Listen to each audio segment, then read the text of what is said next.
ವೆಂಕಟಪುರ ಗ್ರಾಮದಲ್ಲಿ ಅರ್ಥಪೂರ್ಣವಾಗಿ ನಡೆದ ವಾಲ್ಮೀಕಿ ಜಯಂತಿ ಆಚರಣೆ. ಮೊಳಕಾಲ್ಮೂರು ತಾಲೂಕಿನ ವೆಂಕಟಪುರ ಗ್ರಾಮದಲ್ಲಿ ವಾಲ್ಮೀಕಿ ಜಯಂತಿಯನ್ನು ಗ್ರಾಮದ ಎಲ್ಲಾ ಜನಾಂಗದ ಮುಖಂಡರು, ಮಹಿಳೆಯರು, ಯುವಕರು ಸೇರಿ ಸಹೋದರತ್ವದಿಂದ ಬಹಳ ಅರ್ಥಪೂರ್ಣವಾಗಿ ಆಚರಿಸುವ ಮೂಲಕ ಮಾದರಿಯಾಗಿದ್ದಾರೆ. ಸಂದರ್ಭದಲ್ಲಿ ಗ್ರಾಮದ ಮುಖಂಡರು ವಾಲ್ಮೀಕಿ ಅವರ ಭಾವಚಿತ್ರಕ್ಕೆ ಪೂಜೆ ಸಲ್ಲಿಸಿ ಪರಸ್ಪರ ಸಿಹಿ ಹಂಚಿ ಶುಭಾಶಯಗಳನ್ನು ಕೋರಿದರು. ಸಂದರ್ಭದಲ್ಲಿ ಗ್ರಾಮದ ಎಲ್ಲಾ ಜನಾಂಗದ ಮುಖಂಡರು, ಮಹಿಳೆಯರು, ಯುವಕರು ಉಪಸ್ಥಿತರಿದ್ದರು.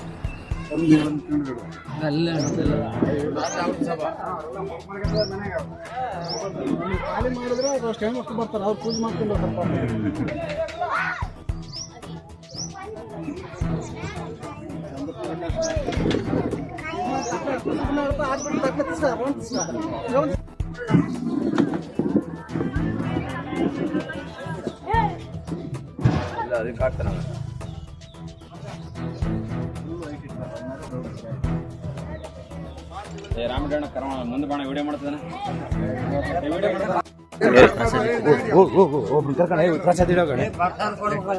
ನೋಡಪ್ಪ ನೀವಿಬ್ರು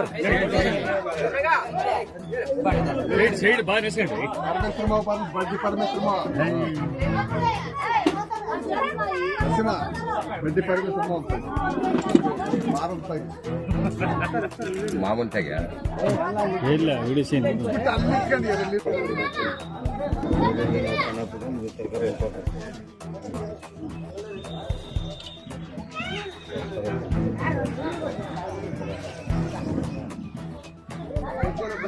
ವಾಲ್ಮೀಕಿ ಜಯಂತ್ಯೋತ್ಸವ ಅಲ್ಲ, ಸರ್ವರು ಜಯಂತ್ಯೋತ್ಸವ. ಎಲ್ಲರೂ ಸಂತೋಷದಿಂದ, ನೀವು ಸಂಭ್ರಮದಿಂದ ಎಲ್ಲರೂ ಅವನಾರವ ಎಂದೆನೆರೆಯ, ಇವನಾರವ ಎಂದೆನ್ನಿದಿರೆಯ, ಇವ ನಮ್ಮವ ಎಂದೆನ್ನಿದಿರೆಯ, ಕೂಡಲ ಸಂಗಮ ದೇವ ನಿಮ್ಮ ಮನೆ ಮಗನೆಂದೆನಿಸಿದಿರೆಯ.